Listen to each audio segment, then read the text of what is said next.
Good evening, ladies and gentlemen. Thank you so much for joining us for this edition of HR Mentorship Learning Series. I'm excited that tonight, facilitating for us is Joy Benson. And I would like to read our robust profile very quickly so we can get to know her for the benefit of those who may just be getting in touch with our services or offerings as it were, for the first time. Joy Benson is a seasoned legal practitioner.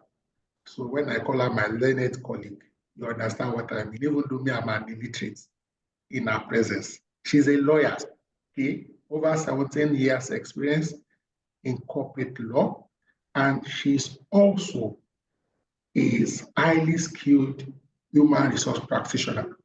So she has 17 years experience as a lawyer and over 12 years experience as an HR practitioner.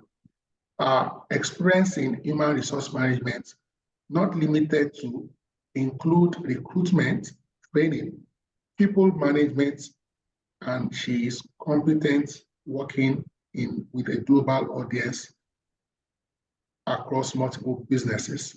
She has facilitated in several conferences and symposiums on employment law in Nigeria and other HR labor law related topics.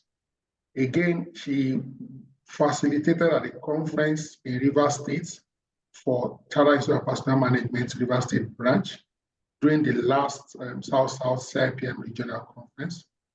She has also facilitated sessions on the OLISA, Agbakoba Law Firm Employment webinar, just to mention a few. She is the managing director or managing partner of Upswing Corporate Services Limited, an HR and business advisory firm. In her role as the managing partner, she has collaborated with clients, including multinational businesses, organizations across 5 continents. Just so you know, there are just 5 continents anyway. So all the 5 continents, all right, to develop HR strategies that is interwoven with the organization and functional strategies in their business. Ladies and gentlemen, you need to listen to this. She's a senior certified professional of the prestigious Society for Human Resource Management, SHRM, and an associate member of the reputable Chartered Institute of Personnel Management of Nigeria, CIPM. She's a member of the Institute of Chartered Secretaries and Administrators, both in the United Kingdom, the abroad, and Nigeria. She's a dual citizen from a chartered secretaries and administrative perspective. Joy says, people ask me, Joy, why do you do what you do? Joy replies, well, it's quite simple. I love to change lives. She's a blood boon for talent, and she's people focused and business driven. To prove all the things I've said in the last few minutes, she has the remaining 1 hour or more to do justice to her robust profile. She has a robust personality too. I'm excited, ladies and gentlemen, to hand over control to Joy Benson, managing partner of Upswing Corporate, as she speaks to us tonight on promoting diversity at the workplace. Happy learning. Good evening, Doctor. Good evening, our esteemed personalities on the call. Thank you so much, Doctor, for this opportunity to share on your platform. I do not take it for granted, and I'm grateful for to be in the presence of so many some of our colleagues here who are lifelong learners, and that's why they're here. So good evening, everyone. Thank you so much for coming and taking our time to join this call. And we are going to be talking. I'm not going to talk about myself anymore. I mean, Doctor has done justice to it. So I'll just dive straight into the topic, and we'll run it this way. I'll run through the topic. I'll be taking your, please, I like a very engaging class. So drop your comments. I'll read your comments as we go ahead. If you have suggestions, drop it. If you have questions at the end of the class, I will take questions. And but as we go along, I'll be taking your comments and suggestions on the topic, because I would like to hear your thoughts as we go along. All right, so today's topic is promoting diversity at the workplace. And I know some of you already have an idea of what diversity means. Oh, sorry, I'm touching my phone screen. I've forgotten that. All right, so I hope you can, if you can hear me, just wave. I want to confirm I'm still being heard. I'd like to know if I'm being heard. If you can hear me, wave. All right, okay. So promoting diversity in the workplace has evolved, as we all know, from a moral imperative to a critical business strategy. Now, this class, I'm assuming, is made up of both experienced professionals and upcoming HR professionals. So it's important that, so I'm going to try as much as possible to go through. Thank you so much, Queen. I'm going to go through, I'll try to go through some of the terms, so that for those who are just upcoming, they're able to appreciate what we're talking about. So promoting diversity in the workplace has evolved from being a moral imperative to a critical business strategy. A diverse workforce fosters and enhances decision-making and enables organizations to thrive in today's competitive global markets. So a diverse workforce is about bringing different individuals from different backgrounds, perspectives, experiences, and leading to a more inclusive, dynamic, and productive work environment. So, okay, just a second, please.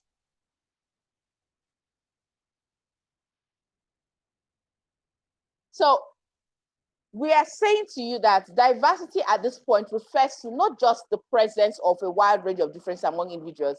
This diversity includes your gender, it includes religion, it includes abilities, physical abilities, it includes social economic backgrounds, it includes sexual orientation, it includes race, it includes ethnicity. So what you see, it's not enough for a workplace to be diverse. There must be a culture in the workplace to promote belonging and inclusion. Now, I'm sure you've heard of the word diversity, inclusion, and belonging. So you see, I'm going to be talking about these three terms. They are not the same, even though we refer to them as DEI, diversity,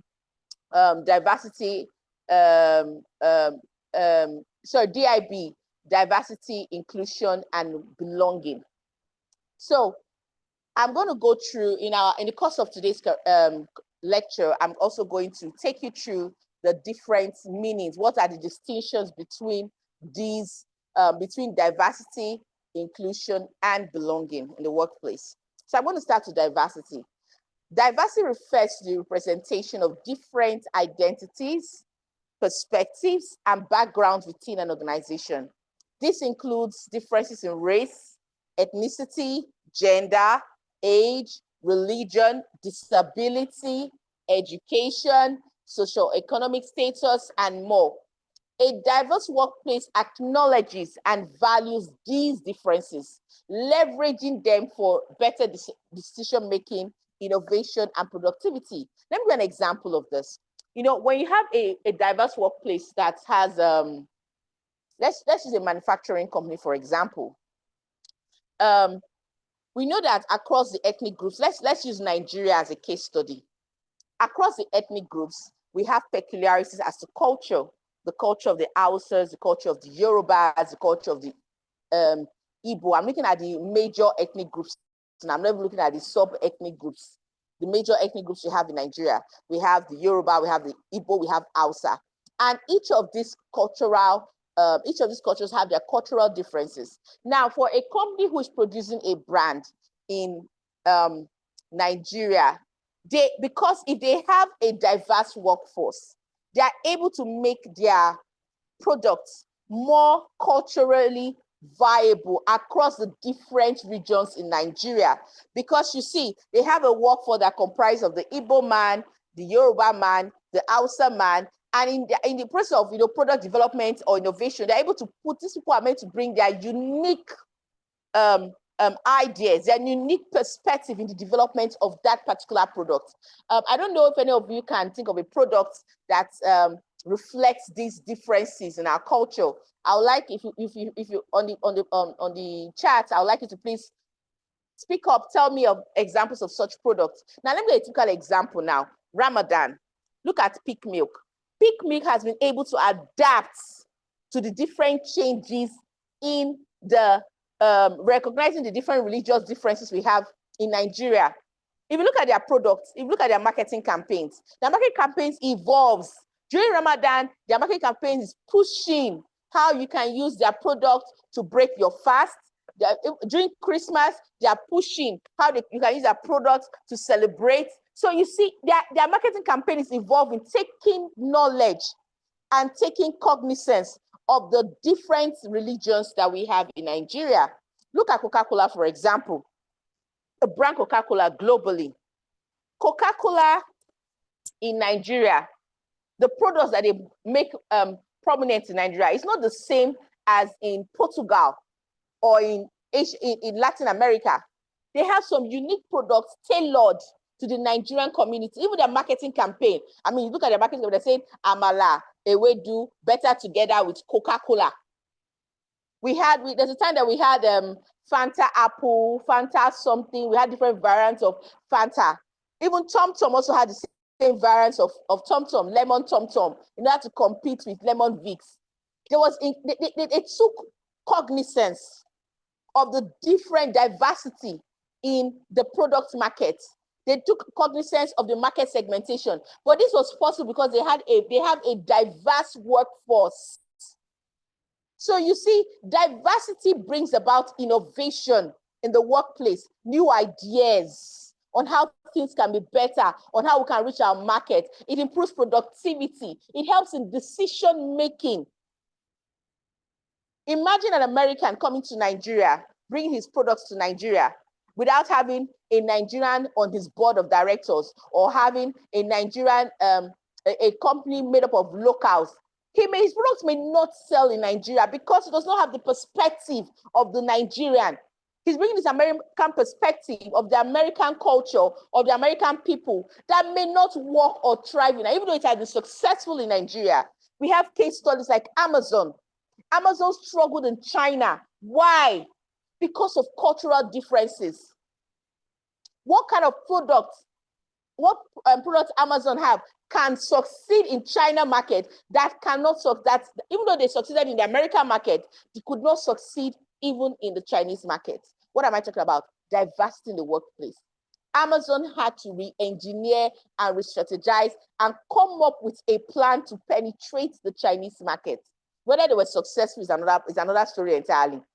But my point is this: diversity in the workplace is a strategic and important strategic move by every organization.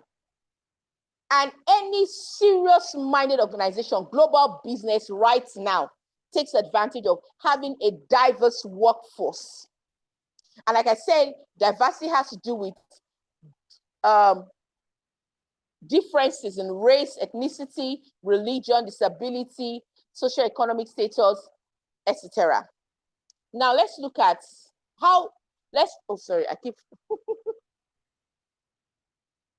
all right. Now we're looking at the difference between diversity, inclusion, and belonging. Now, what is inclusion? I want to confirm, am I being heard? Because I'm not seeing chats from people. I need to see chats. Oh, fantastic. Fantastic. I need to be sure that I'm carrying people along. All right, so inclusion, what is inclusion? Inclusion is the practice of creating, thank you so much, Israel. Yes, I need to get some feedback. Inclusion is the practice of creating an environment where all individuals feel respected, heard, and supported. So it is not enough to have a diverse workplace. You must have an inclusive environment. It goes beyond representation by ensuring that every employee has equal access to opportunities or resources or decision-making process. Inclusion requires active participation and engagement, making sure that the diverse employees that you have feel empowered to contribute fully into the organization. They don't feel left out. There's an active engagement of this diverse workforce in your organization. Now, what do I mean? Let me give a typical example. You have a diverse workforce and you have someone with a physical disability, say someone on a wheelchair. Is your office wheelchair accessible? In the planning and the design of your office space, did you think or include the needs of such people? I'm going to typical example. I'm sure some of you must have seen it in a lot of offices, some big offices, even medium offices, office buildings, where we have the wheelchair slide, so that people with wheelchairs can easily roll down. They don't have to take the stairs. If I'm talking too fast, please also let me know as well in the chat. So such designs show inclusion. Is the workstation wheelchair accessible? Is the office, thank you, a ramp. Thank you so much, Esther, a ramp. Yes, a ramp. Is the office space, is this office on the ground floor, or you put his office on the upper floor with no lifts and expect the man to somehow, be rolling his wheelchair on the ramp with his hands to the second or third floor? It's not realistic. That does not show inclusion. There must be a lift so that he can easily access his office. Is the office door such a way that he can't easily pass through?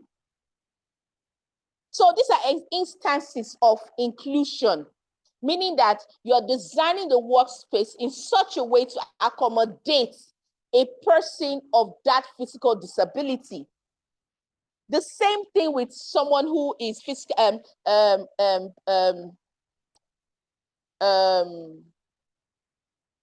visually impaired. How is your working off space designed? How is the lighting of the corridor designed to assist the person in moving? So these are questions that you should ask yourself. These are things we include. Now, another example is another example of inclusion is dietary preferences. You have a diverse workforce and you have an office canteen. And you know a certain religion does not take pork. And every time you are serving breakfast, probably it's time for breakfast, every time everything is pork related. Sausage has pork, bacon. That shows that you are not conscious of the fact that you have a diverse workforce. What food options do they have? Or for example, let's use the Nigerian example. You have a Nigerian business that has a canteen. And even though you are situated in Lagos, that does not mean that lunch should be amala and ewedu every afternoon. No, because you have Igbos there, you have Hausas. The same thing in the north or in the Igbo land. Every day, or maybe your office is situated in Delta State. Every day is starch and banga soup. No. The menu should reflect the diversity of culture that we have in Nigeria. That is inclusion. You are creating a safe environment for people. You are letting them know that, yes, we accept your culture. We are able to give you access to resources to make you comfortable and at home. If you're working in a global organization, your cuisine cannot be local.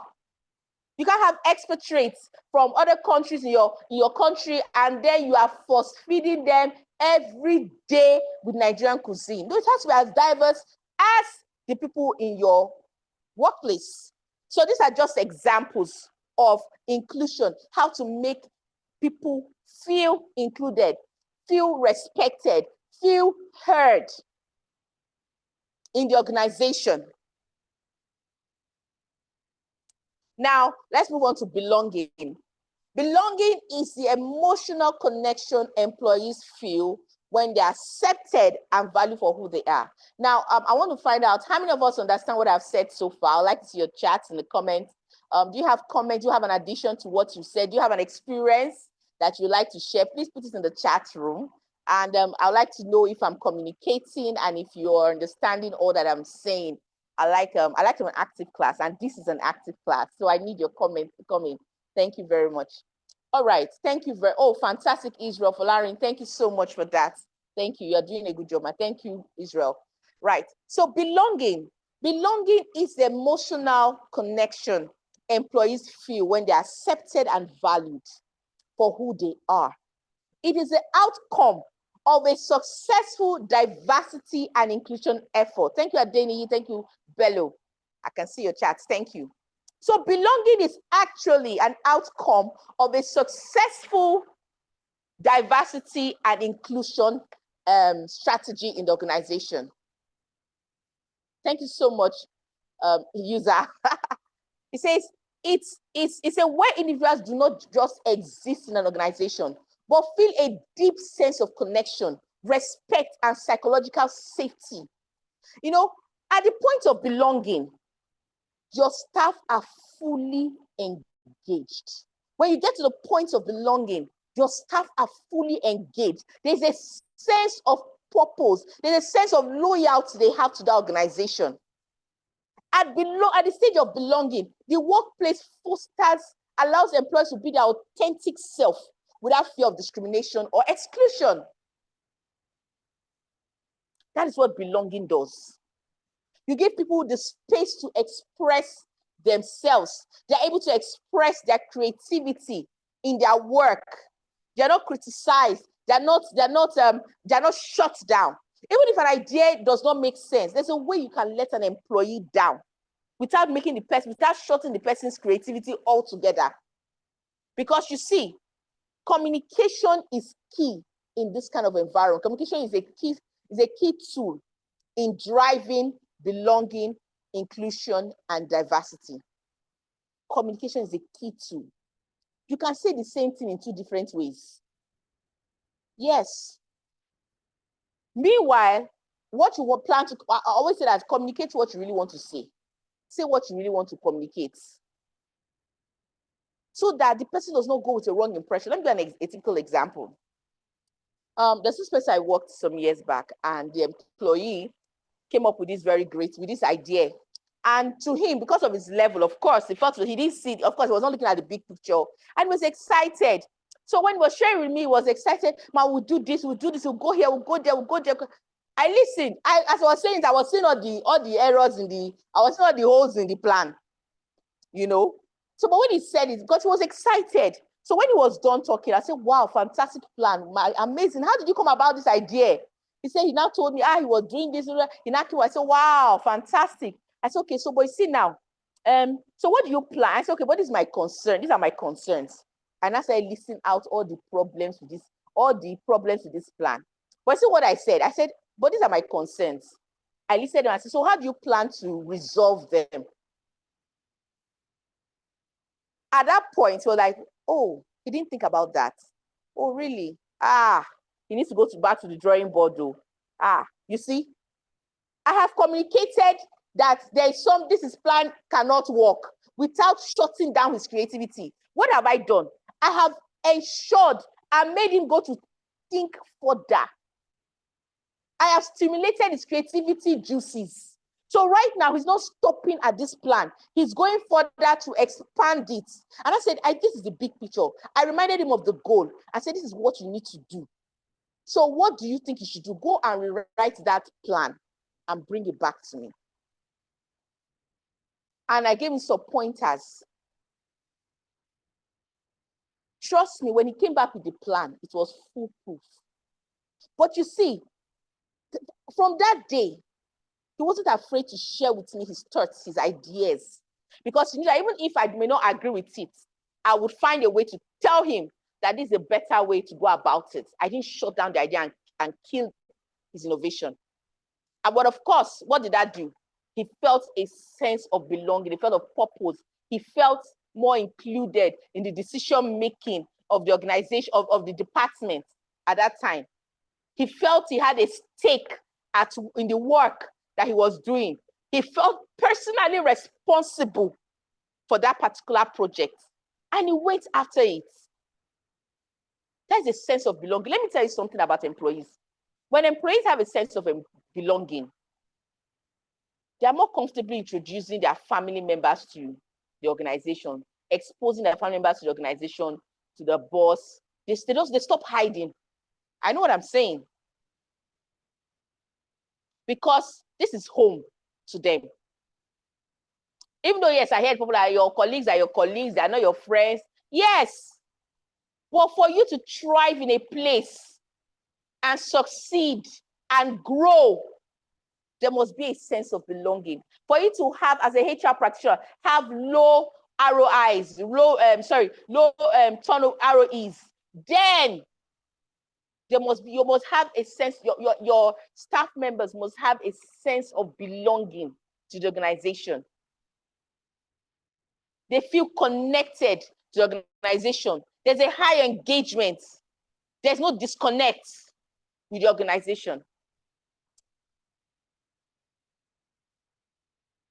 So I believe you understand what I've said so far as regards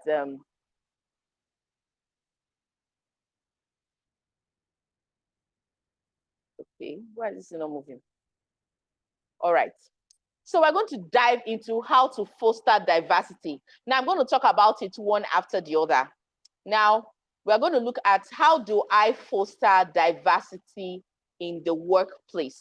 I'm going to talk about how to foster diversity in the workplace. I'm going to talk about how to foster inclusion in the workplace. I'm also going to talk about how to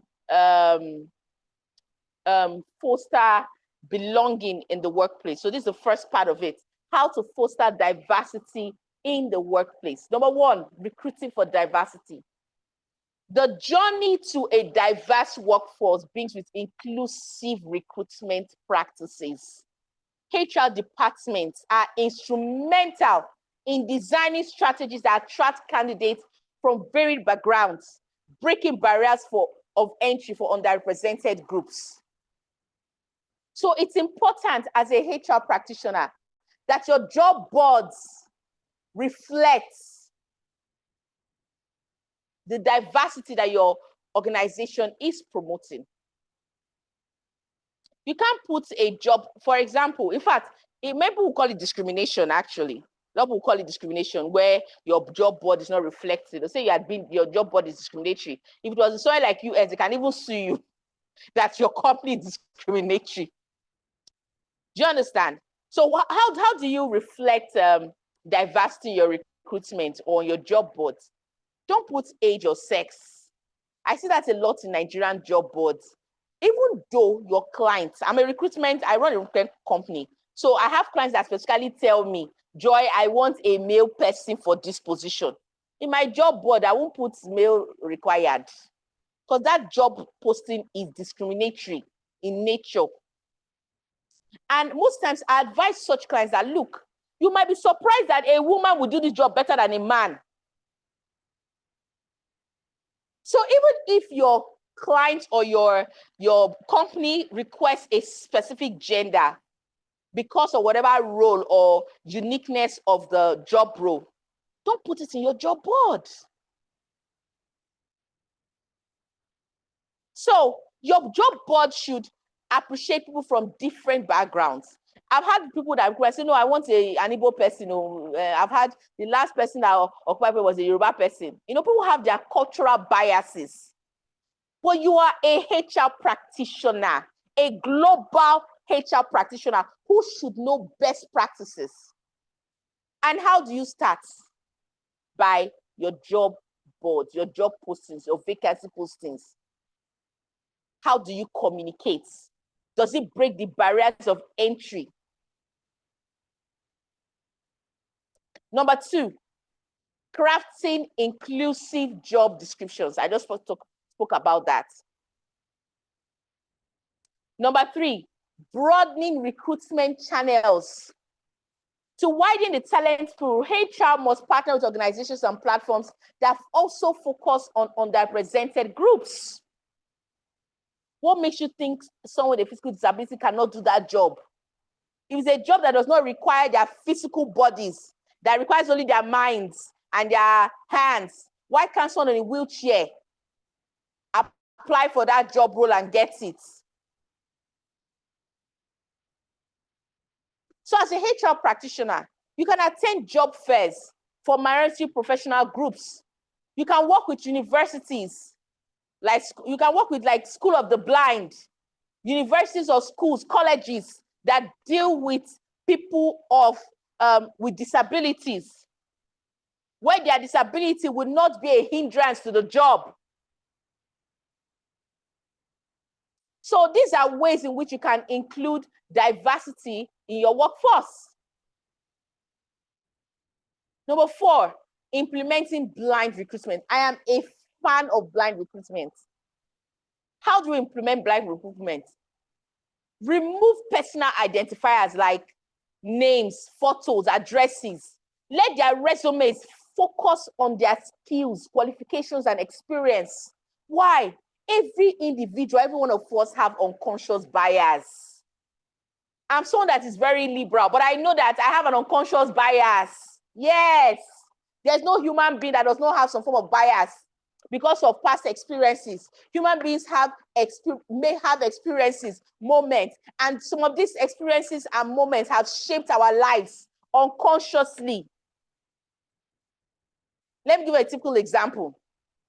A young lady was in a relationship with an Hausa guy. And then she's a Yoruba girl in a relationship with an Hausa guy. She had a bad experience. The relationship didn't go quite well, and she broke up. And then, this is several years later, in her mind, all Hausa men are untrustworthy. So she's now in the position of the CFO, and she wants a finance manager. And then they send her the resume of an Hausa man. She's not even aware that she's looking at the resume. She just saw Usman Bello. Her mind has shut already. Bam! She doesn't want to know whether this man is good, is not good. He's just, in fact, the person, she does not want to know. Unconsciously, her experience comes to bear in that moment because she has seen a name that resonates with a culture that she has had a previous experience with. The same way we have unconscious bias, in the same way we have unconscious favoritism towards a particular person or gender, or towards a particular ethnicity or race, or what do you call it, culture. I've seen people that automatically, like I put up a job post and we have people from different parts of the world sending their resumes. I send to the client, and clients say, he's from India. He knows the work. He knows the work. Joy, shortlisting. Who told you because he's from India, he knows the work? Say, no, they are usually very techy. They are techy. They are something. No.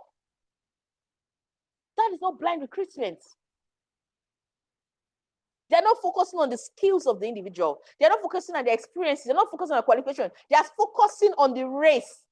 Automatically, if the person is an expatriate, the person is white-skinned, yellow-skinned, orange-skinned, as long as the person is not black and the person is not Nigerian, he or she is automatically better than all the other candidates. That is an unconscious bias. So, in implementing blind recruitment, I would say HR managers, when you're sending resumes to your HODs or HOUs that are recruiting, I would always suggest remove the names. Remove the name of the person from the resume. Attach every other thing so that when the manager is looking at the resume, qualifications, they are more focused on the details of the skills, the qualification, and the experience of this person. And you can't tell whether someone is biased or not from your facial distance with them, because you can never know a human being completely. Like I said, there are biases that are deep-seated, that even the individual may not even know that they have such bias. Now, the fifth one is cultivating an inclusive workplace. I'm talking about how to promote diversity in the workplace. Yes, thank you so much, everyone. I can see your chat. You're telling us where you're from. Fantastic. But I'd like us also, I want to get feedback on the lecture itself. I hope you're following me. I hope you're gaining something. I hope, like I said, share your stories with me on the chat. I will read it out for people to see. I hope you're understanding and going along with the message. Yes, sir, with the lecture. Thank you. Thank you so much, Osamuyi. Thank you so much for that. Yes, following. All right. Now, if you have questions, like I said, always put it out. Also post it there. Now, cultivating an inclusive workplace. Diversity without inclusive culture can result in alienation and disengagement. HR must champion practices that make employees feel valued, respected, and included, ensuring that everyone has a sense of belonging. Let me give you a typical example of cultivating an inclusive workplace culture. There was this organization I consulted for, it's a global organization. And I found out that their offices outside the country, because they had Nigerian offices and they had the UK office and they had a Canada office. They have 4 offices abroad. They have UK, they have Canada, and they have the US office, and they have the Nigerian office. Now, the Nigerian office was the HQ, but this was the problem. I found out that the welfare packages for these different offices were different. Not in terms, of course, it cannot be the same in the terms of, because of the culture and the environment and the standard of living. But there should be a general standard. Let me give you a typical example. On birthdays in the Nigerian office, the people are giving cake, baskets, hamper baskets for their birthdays. But in the UK offices and all of that, staff members are taking out for lunch along with these other gifts.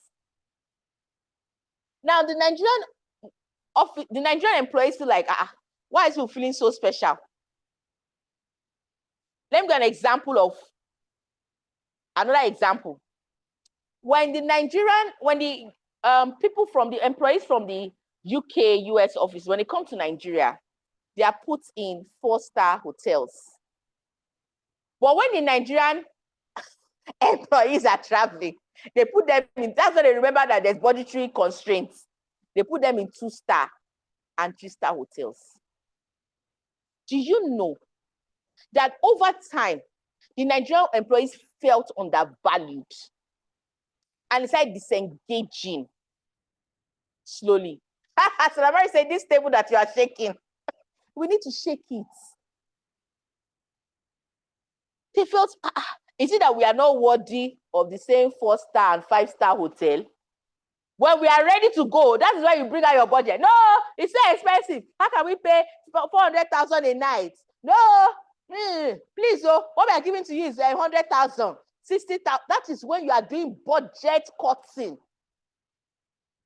But when those from the abroad come, you will lodge them in hotels where you are paying them 400,000. I'm not talking about cadre now.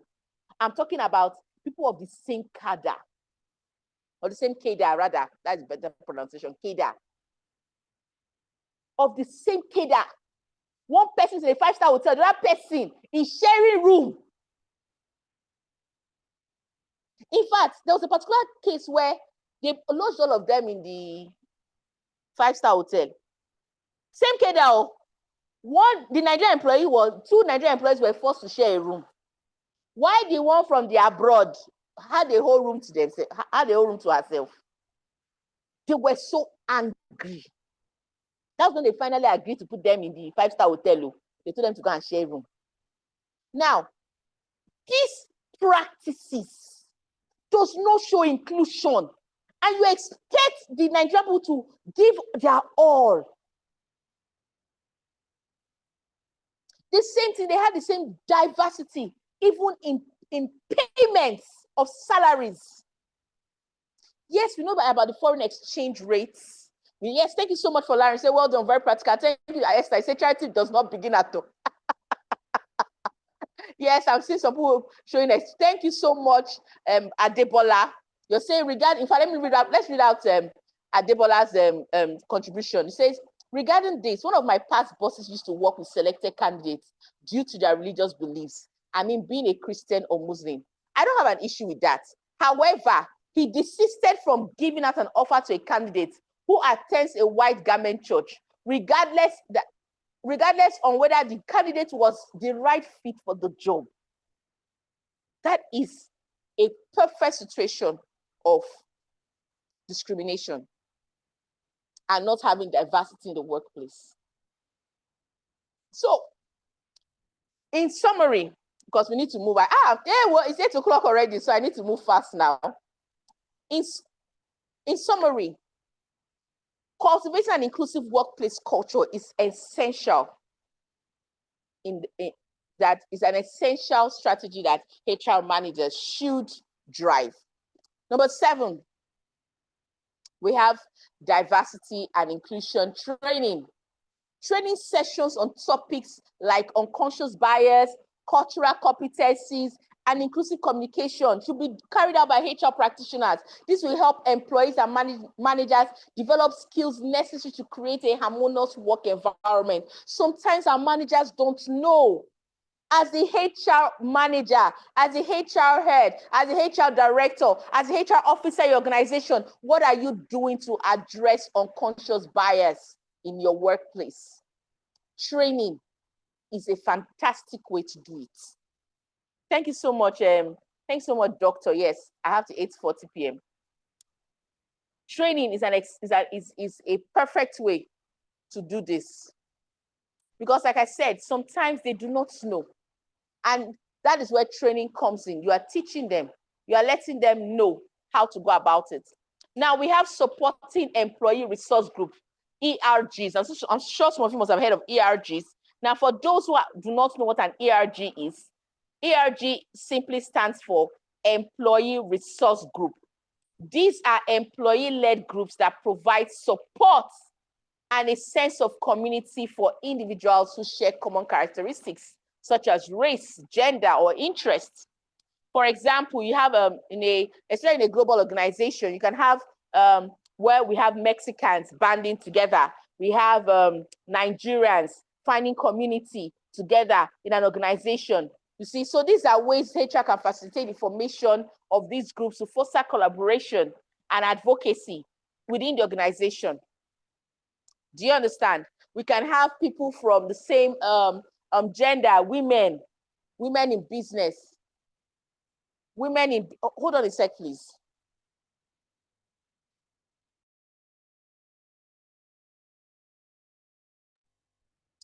Women in business.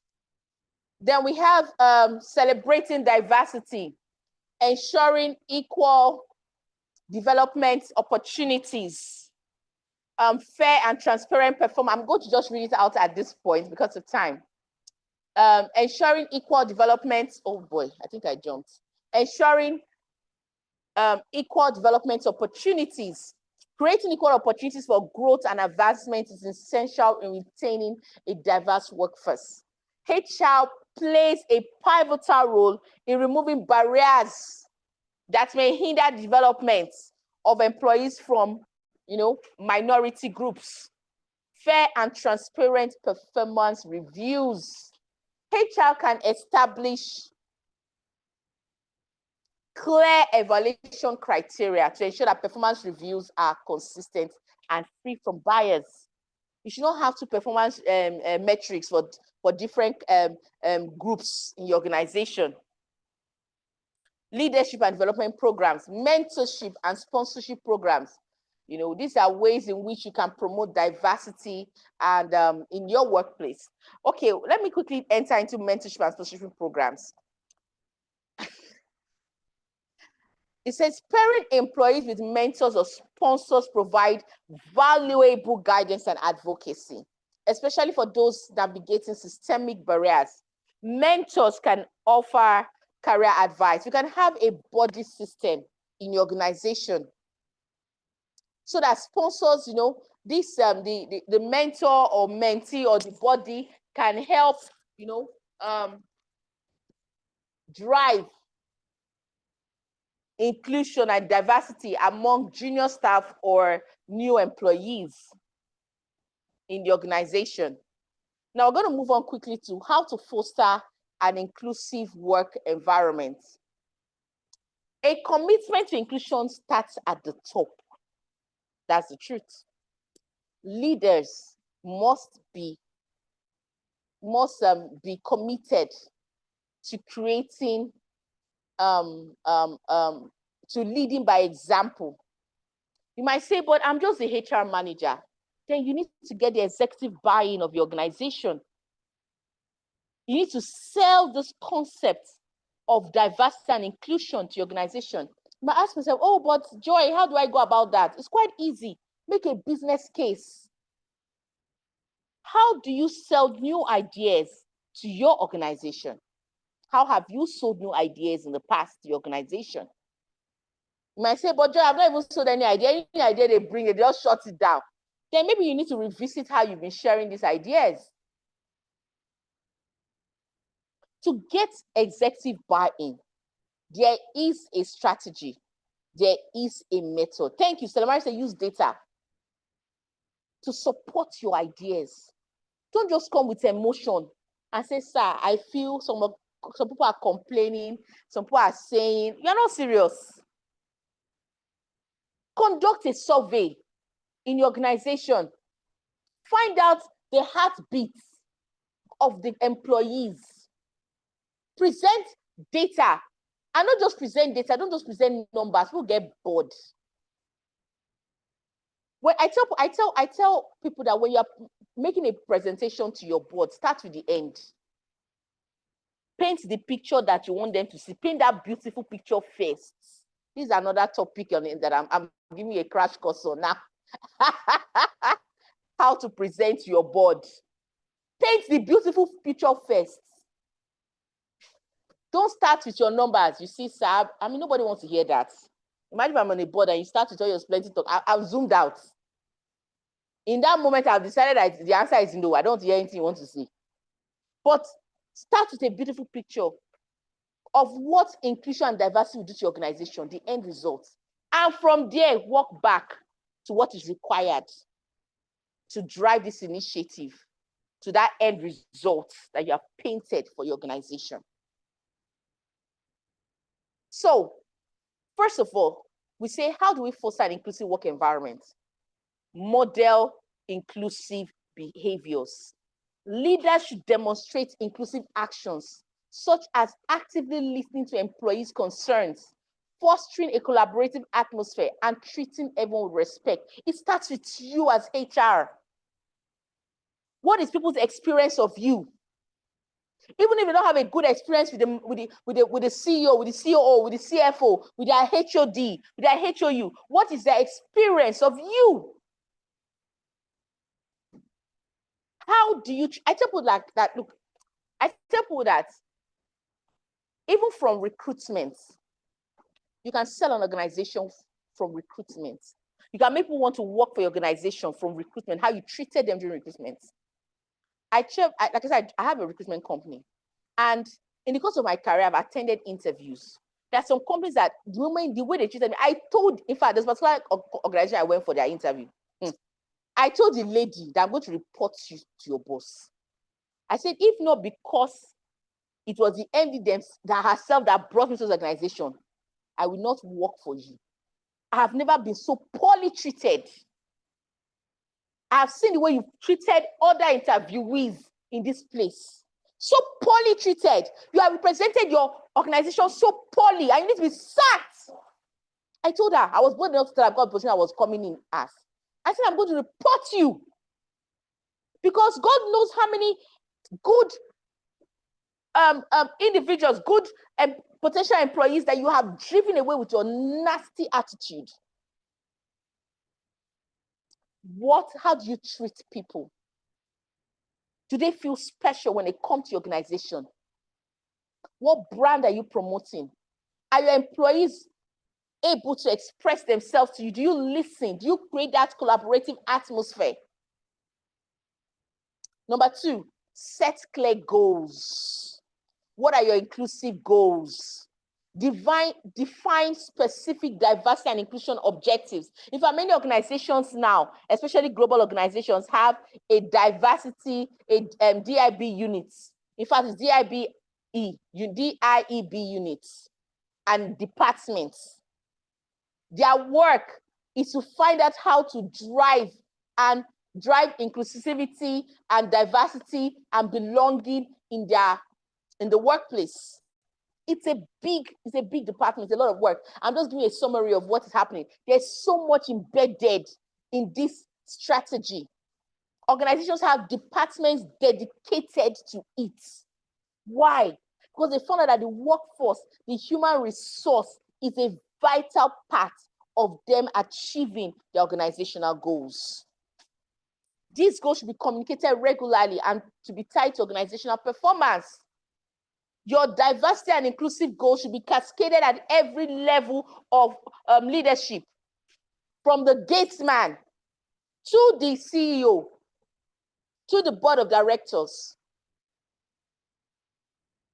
So it is being modeled across the organization.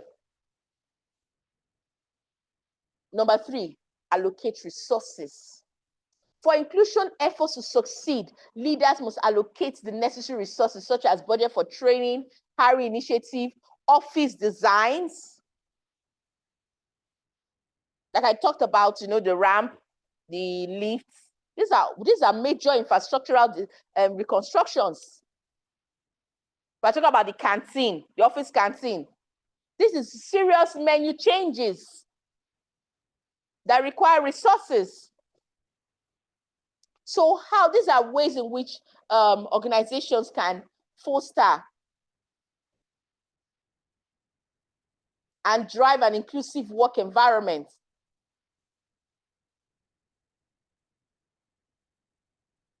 We have anti-discrimination policies. These are policies that define unacceptable behaviors, provide clear reporting mechanisms, and outline disciplinary actions to prevent any form of harassment or bias. What are your anti-discrimination policies in your organization? Flexible work options, such as remote work or flexible hours, to demonstrate the organization's commitment to its employees' well-being. Let me give a typical example of inclusion. You say that you have a space for working mothers, especially mothers who just gave birth or just came back from maternity leave. A very good inclusion policy that you could initiate in your organization is closing hours, work hours for this kind of mothers. They can resume at 10 and close at 3. They're able to work from home, or they don't have to work every day from the office. Why? Because you know that they have young babies that they are weaning. We can have such inclusion for even the men, new daddies. Because of the demand of having a newborn at home, they don't have to come to work every day. They have more flexible work hours. They still work a number of hours, but in a more flexible way. You can have a hybrid arrangement. These are ways in which you can drive inclusion. You are recognizing their specific challenges or circumstances. Now, like I said, it's not individual based. This circumstance is not individual based. It's organization based. You are recognizing the different groups of people in your organization and driving build a framework, a policy framework to help them feel belonged or feel included in the organization. New dads, new moms, working parents, single mothers, single parents.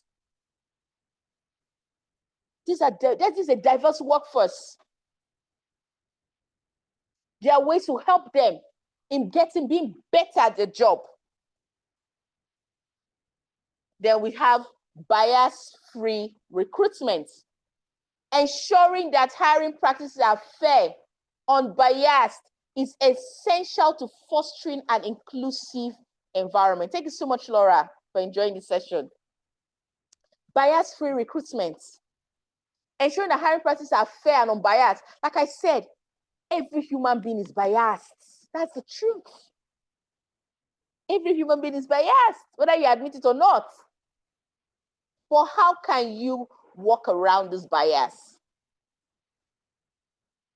I already talked about ways in which you can do that. Blind recruitment is a fantastic tool in working with around bias. We have regular feedbacks, regular check-ins, which allows employees to voice concerns about inclusivity and share ideas for improvement. Is there a feedback, an active and vibrant feedback system in your organization?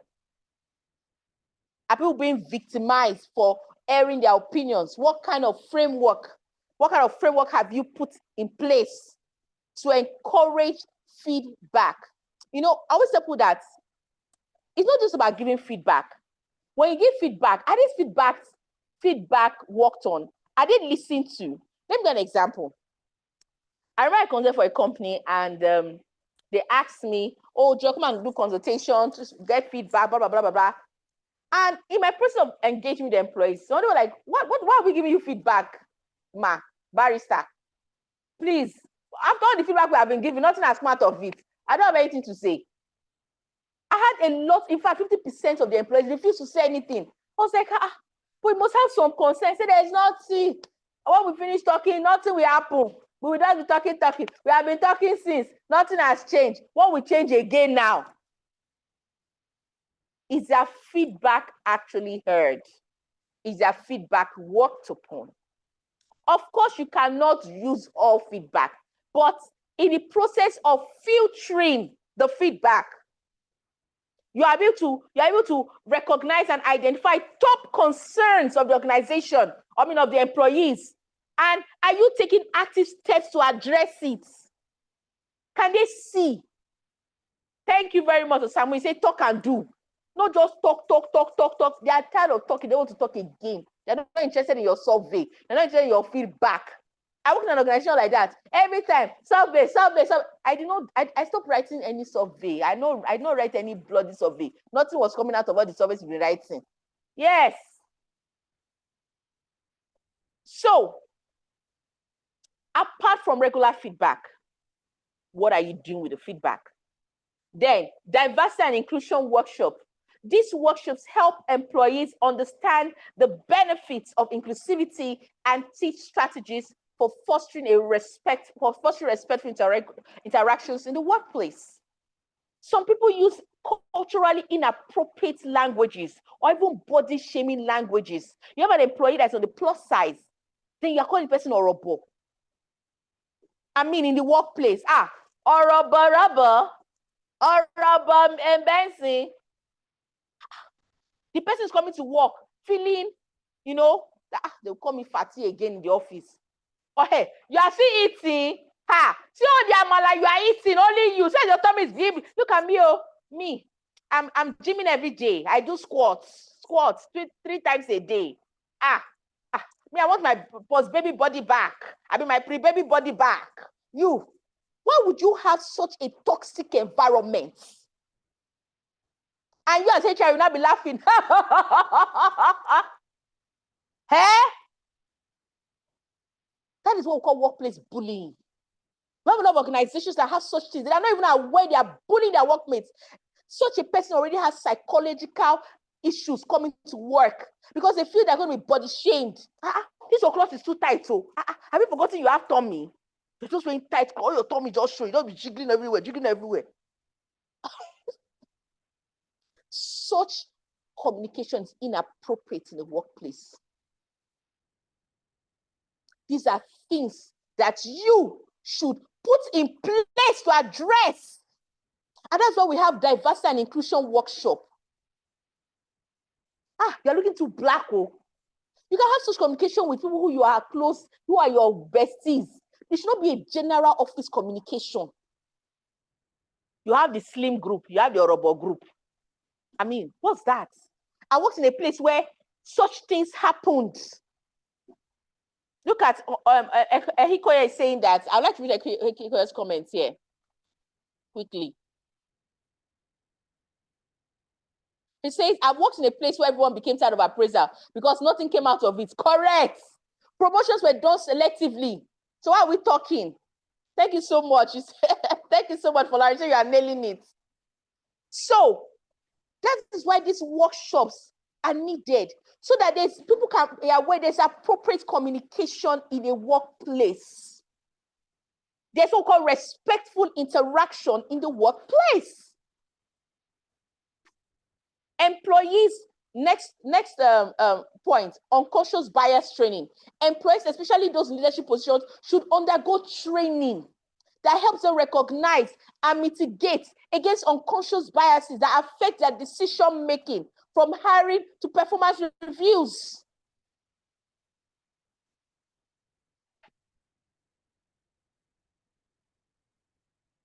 For example, let me get an ethical example of, I worked in an environment and somehow, maybe because I'm a giving person, my colleagues just have this feeling that you have plenty money. And then when we make an office contribution, maybe for someone's birthday or something, somehow, there's an reason that Joy Best should give the highest. I'm like, why? You know the same salary we are earning. Is there any way I'm making extra? Maybe I'm making extra, that's for me. No, you're a big woman. No. What do you mean? If all of us are giving 50,000, you should drop 100,000. Why? And they will even victimize you on top of it.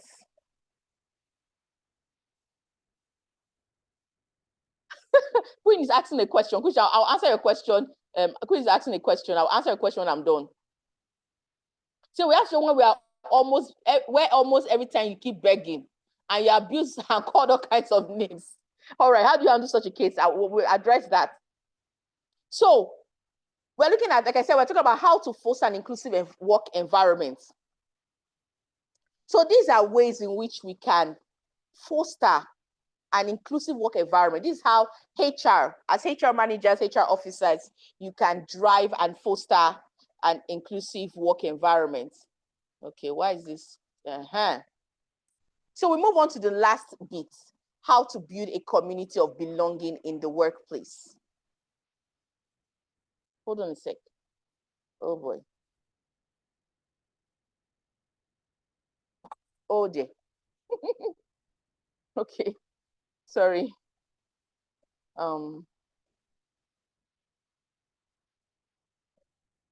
Okay. How to build a community of belonging in the workplace.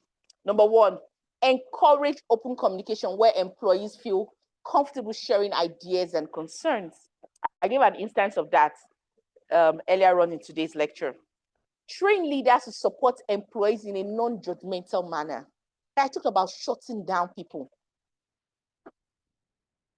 I went for a meeting with when the company I worked in years back, and I HOD. It was a general meeting, all the staff members. And one of the staff said something, and HOD said, "What kind of foolish statement is that? Can't you use your brain? Does this sound normal to you?" I was like, is this all this talk? Is it necessary? Must you abuse the person like this? There are ways in which you could have said this thing without making the person feel so stupid. Next time, then guess what? 2 months down the line, she was not saying, we want contributions from everybody. Oh, all the staff members give contribution. No contribution is foolish. Just say it. We are learning from each other. Guess what? Complete silence in the room. Because nobody wanted to be called stupid and foolish for making for contribution. Everybody has self-respect. I was like, nobody is saying anything. Mama like, the one that you abuse somebody, they've not forgotten it. For the contribution he made, they did not forget it. Nobody was willing to give any contribution. They kept quiet. You are the country. You are the one that teach. I say, every time I'm the only one. Every time, is it only me that is thinking? Is it only me that is thinking? Is it only me? But when they give contribution, you tell them their contribution is stupid and it's nonsensical and it's something. Of course, only you'll be doing the thinking. They will leave you to do the thinking by yourself. Because at the end of the day, people want to have some bit of self-respect, you know. So leaders should learn to support employees in non-judgmental manner. Establish ERGs. I already told you what ERGs are. Establish ERGs to support various communities within the workplace.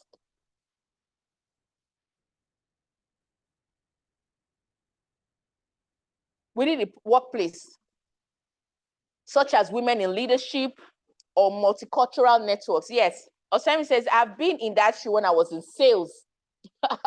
I'm sure you didn't enjoy that experience at all. He said, I made it worse for my Osemi said she now made it worse by going to report to HR. Olurotimi has asked the question. All right, I'll answer that. Okay, Adebola too has some questions. Okay, we'll answer that. Wow, Folari said, this is what I face at work currently. We'll talk about how to go about it. Now, ensure ERGs have exclusive executive sponsors to drive meaningful impact. Now, okay, yes, I did say what an ERG was at the beginning of the lecture.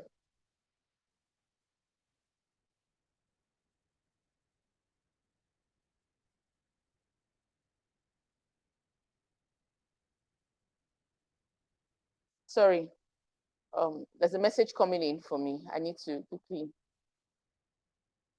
respond. Just a second, please. Okay.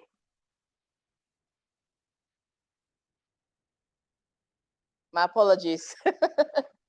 All right. She said, Laura is asking, what is an ERG? An ERG is an employee resource group, which is an employee-led group for people with similar characteristics, like people with, for example, in the same ethnic group, the same age group. Those are employee resource, yes, thank you, Samuel, employee resource groups. These are ERGs. So we're saying that ERGs should also have, for example, mothers, women in leadership groups in your organization. You understand? We have a lot of global companies have this kind of groups to help their members cope better in the workplace. So we're saying that having ERG groups give a support system to people with the same characteristics. Imagine having new moms groups. They're able to provide support to each other, give themselves tips in that in the organization. You understand? So that's part of the those are examples of ERG groups and what they can do. Now, in order to make your ERG group functional and more effective, you should have an executive sponsor, a sponsor from the C-suite, someone that drives the ERG and supports their objectives. For example, for an ERG group made up of new moms, if they have an executive sponsor, they're able to push for an in-house daycare center. They're able to push for changing rooms for babies. Do you understand what I'm trying to say? They're able to put we can have facilities where mothers, instead of them changing diapers in the office, they're able to go to the changing rooms and change diapers. Do you understand? They have a table where babies can be kept. In that particular changing room, there's powder, there's wipes, there's everything. It is stocked because it's a changing room for babies. That is an example of ERG initiatives that can be promoted in the workplace. And this can be done with having sponsors so that these ERG groups can have meaningful impacts for their members. Now, train managers. How do we build a sense of belonging? Also, train managers and executives on inclusive leadership practices. We already talked about that. Training is a very big part of it. Training is a very big part of it. PHCN has done their bit. Justice, please.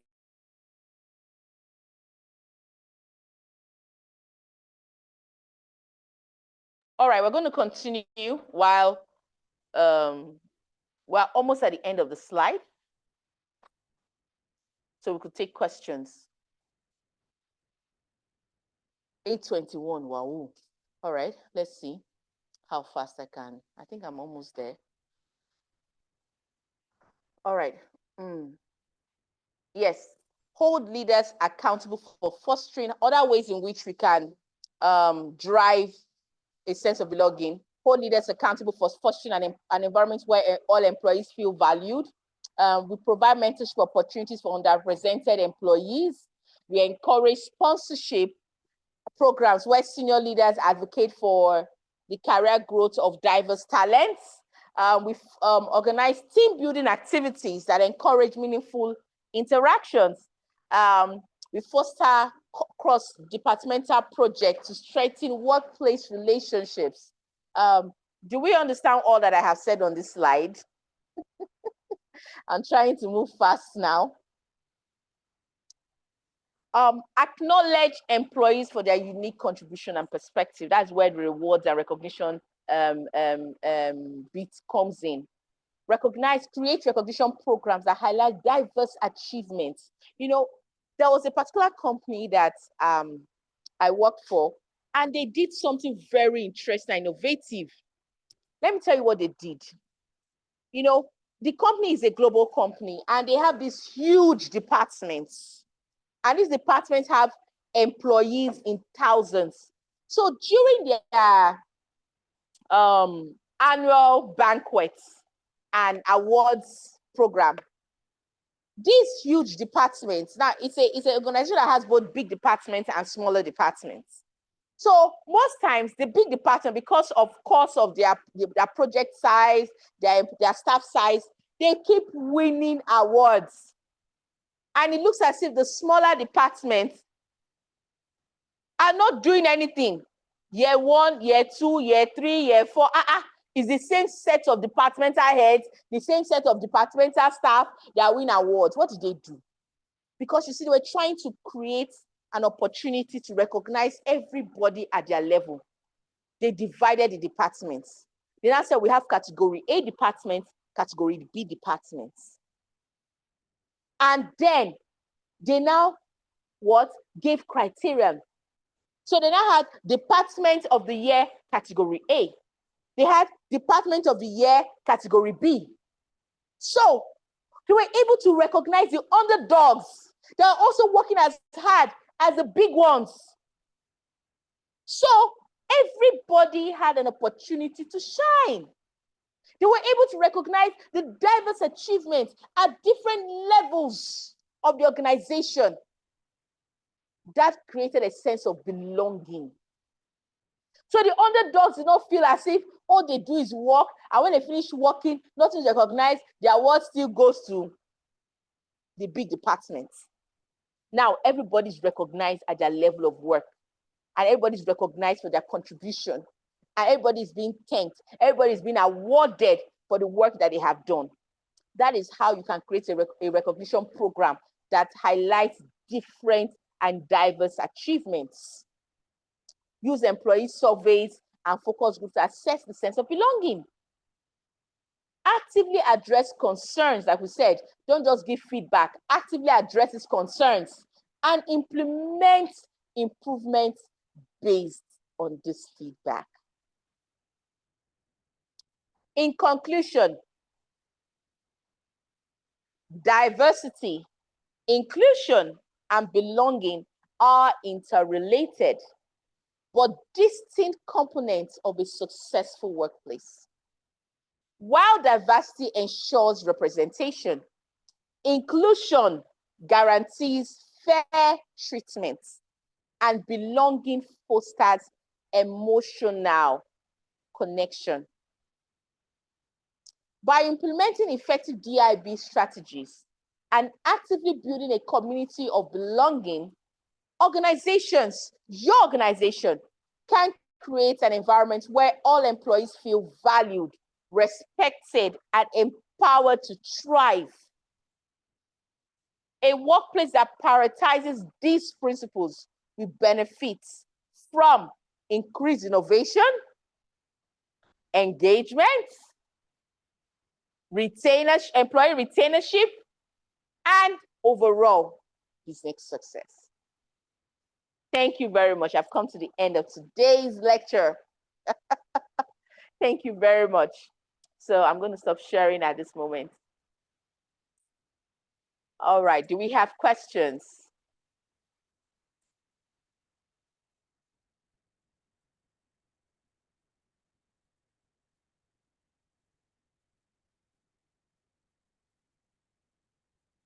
Thank you so much, Bello. Thank you, thank you. So we're going to take questions now.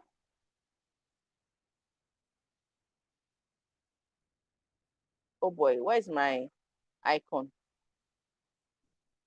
Okay, wow. Okay, we have a lot of questions. Thank you so much, Bello. Thank you, thank you. All right. Okay, yeah, there are questions in the chats. All right. Okay, yes. Doc, I said, please raise your questions to ask questions verbally. Yes, that would be nice.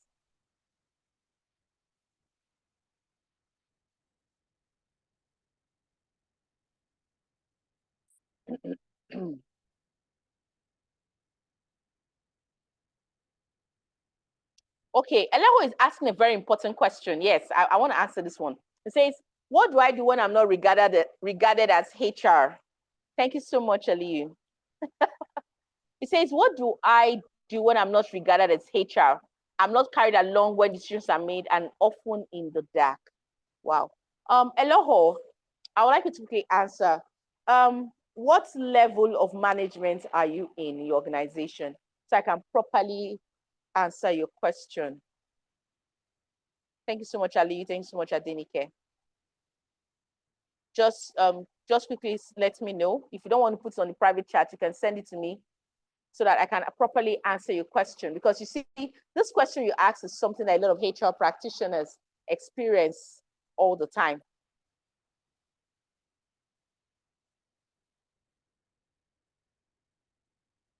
Okay, let me see if I can see as though this one is short here.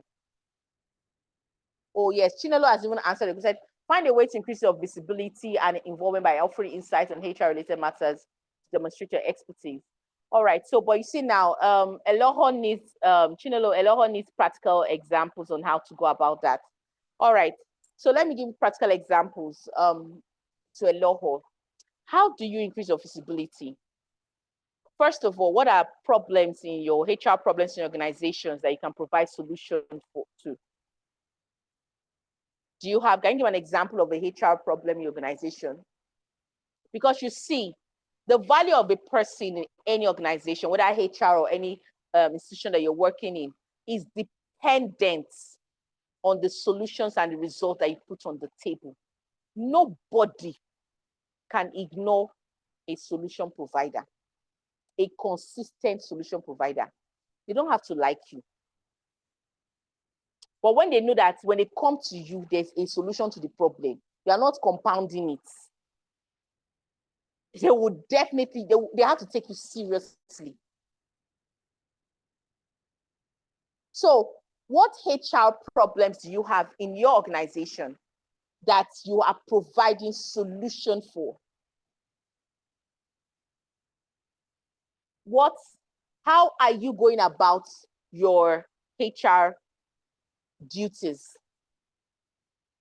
So increasing your visibility is about providing valuable solutions and results,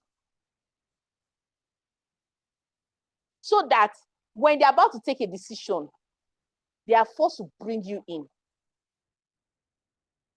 Even at the level where they have placed you, how have you improved HR practices in your organization?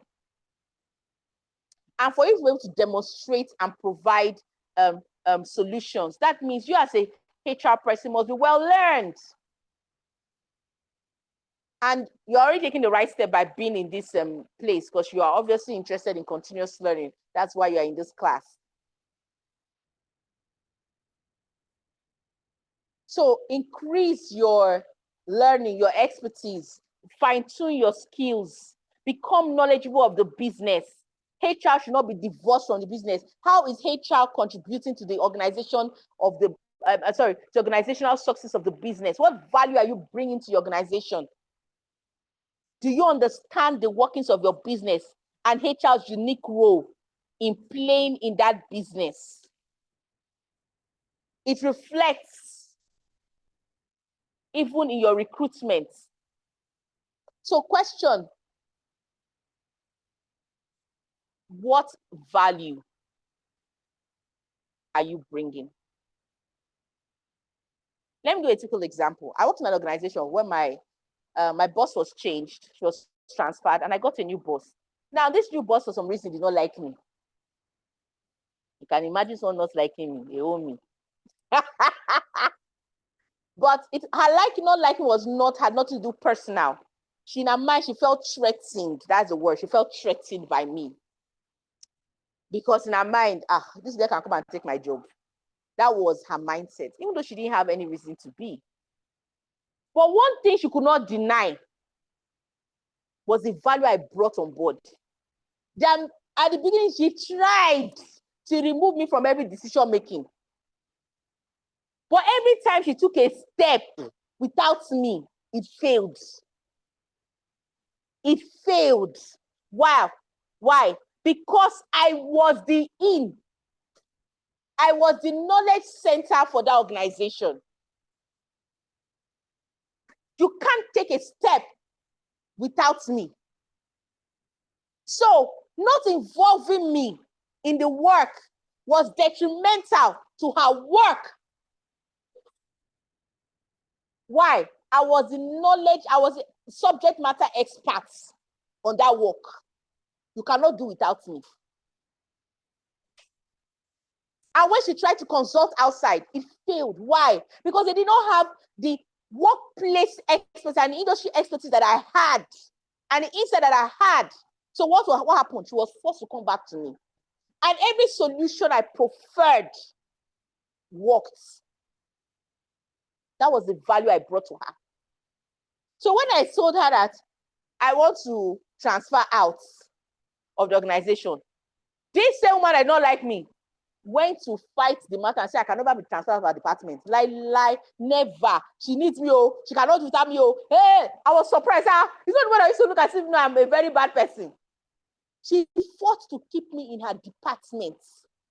Why? I was an invaluable staff. She didn't need to like me, but I produced results. So that's what you are going to do. All right, let me take more questions. Let me scroll up. So I've been able to answer your question, Eloho. All right. And what says, make them know they need to get involved in strategic decisions. Yes, but you do that through results. That's how they know that they have to. I just gave a typical example of myself. That was how I was able to get them to involve me in strategic decisions, by becoming a subject matter expert of the work. Sorry, I need to charge my phone. I didn't even know my phone was low. All right, we have more questions. You can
Please kindly wave if you can see.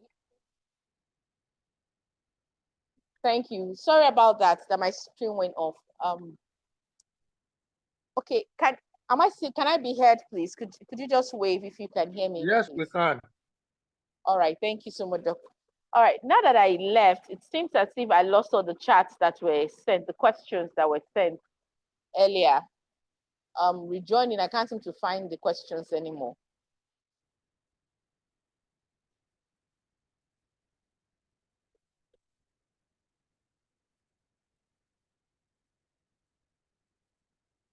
So I don't know if there's anybody, if you have questions, quickly kindly rewrite those questions because I can't seem to find them anymore on the chat. Or raise your hand and ask the questions quickly. Exactly, just raise your hand and ask the questions, please.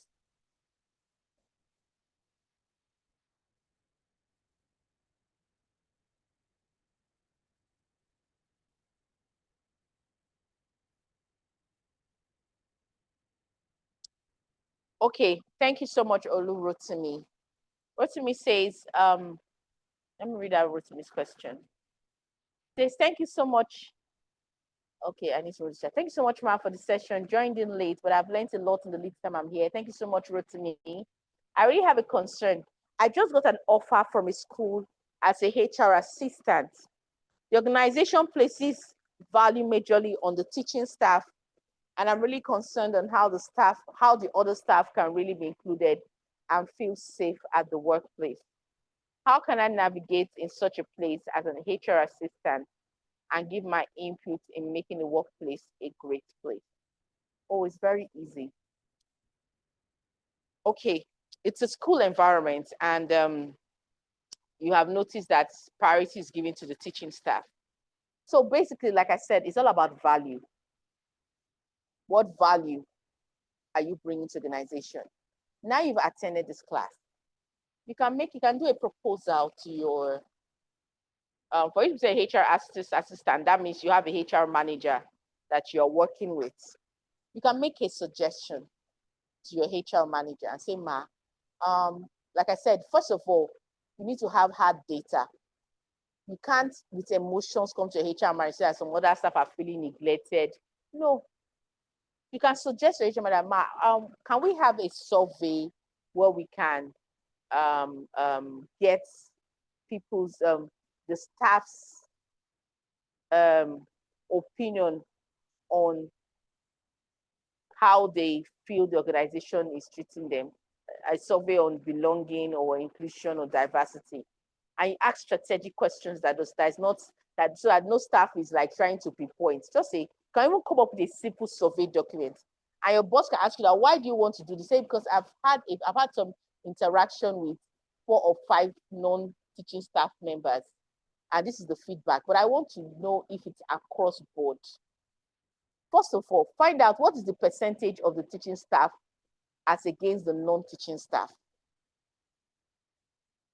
Do you have any record interaction with like half of these teaching staff? I wouldn't even advise you to go around because you've seen as a gossip. You're just employed and you're already going around talking. No. What is the staff strength of these 2 groups of people? Then next, have a survey, propose a survey, an employee satisfaction survey that should be carried out in the organization. Now, if I'm your HR manager, I will ask you why I should do such a survey. And say, okay, Ma, I had an interaction with Mr. ABCD, Mrs. ABF, blah, blah, blah, with 3 or more people. And they expressed that the incentives, the welfare that is given to teaching staff, they don't enjoy it and all of that. So I'm thinking that we should have a balanced opinion. Let's even see how many people feel like that in the organization and how we can improve and how we can make suggestions based on the survey to the organization on this initiative. And then if she gives you a go ahead to have the survey, you have the survey, so you have data that you can present. And based on the survey, you are able to generate solutions. Exactly, because of core versus support staff. Solutions in your mind on how this this support staff should be treated. Because you see, even an organization, there are different cadres. The welfare package of your HR manager will definitely not be your welfare package, if you understand what I'm trying to say. The welfare package of the HR manager is not the same thing as the welfare package of the headmistress. So these are things that you should think about. So you say, I'm really concerned on how the other staff can really be included and feel safe at the workplace. These are ways in which you can provide it, but you need to understand the dynamics first. I need to find out how are they feeling unsafe exactly, because sometimes it might just be your mind. I found that some support staff think that they are underappreciated because it's their mindset, but they have not considered that the welfare packages are not the same. But every other thing is the same, whether you are a teaching staff or a non-teaching staff. So you need to put all of that into consideration. Doctor, would you like to add to it?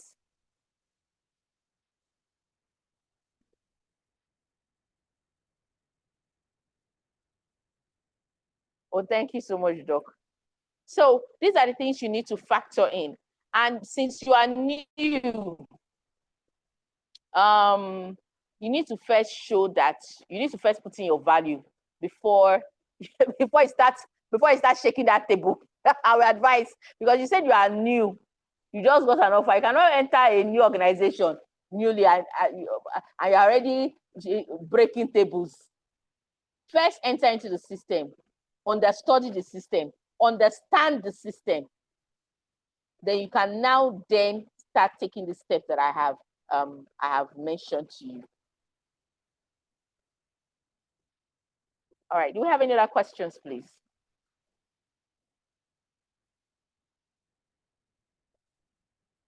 You're welcome, Rotimi. Thank you. Do you have any other questions, please? Because we're already past our time. It's already 8:48 p.m.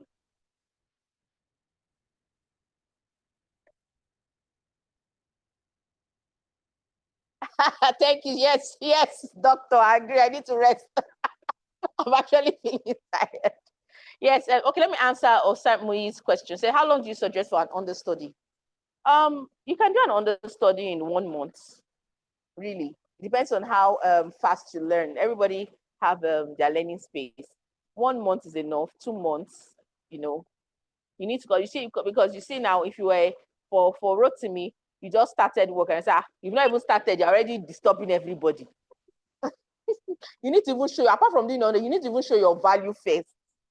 So before you start breaking tables, show value, that you have value to bring to the table in the first place. Nobody listens to someone that does not have value. That's just the bottom line. So Rotimi should first prove to the organization and bring value first before he starts, breaking and shaking the tables. So he needs to bring value to the organization first. So how long would it take for you to bring value to the organization is the question. You can bring value in the first week of working in an organization. You can bring value in the first 2 weeks. And while you're bringing value, you're understudying. So it's relative. There's no straightforward answer. So thank you, everyone, for today's session. Adenike is asking, okay, I think Doc will be the one to answer that question from Adenike. Fantastic, Rotimi. I'm looking forward to hearing your results. Looking forward to hearing your results. Thank you so much, everyone. So, Doctor, over to you at this point. Thank you. Thank you so much for this excellent session. This has been highly engaging, enriching, powerful knowledge sharing session. Ladies and gentlemen, let us celebrate her in the chat. Let's drop our appreciation so she knows how we feel. Let's use the relevant emojis and emoticons to express our level of appreciation. Thank you for your largeness of heart. This has been Powerful. If you want, ladies and gentlemen, you can also unmute and thank her, put a voice to your appreciation. I'm tempted to use this word. I've been blessed tonight. I don't know. I the HR word that will Thank you, sir. Thank you, sir. Thank you so much, everyone. It was a privilege to be with you in your midst. Thank you so much, Stella Maris. Thank you, ma'am. Thank you, ma'am. Thank you so much, ma'am. Thank you very much. God bless Thank you. you. Thank Thank you. you. Thank you. Thank you. God value you. Thank you. Thank you. Thank God you. bless you. Really enjoyed Thank this you. God bless class. you, It ma. was very insightful. Thank you Thank too. you. Thank you.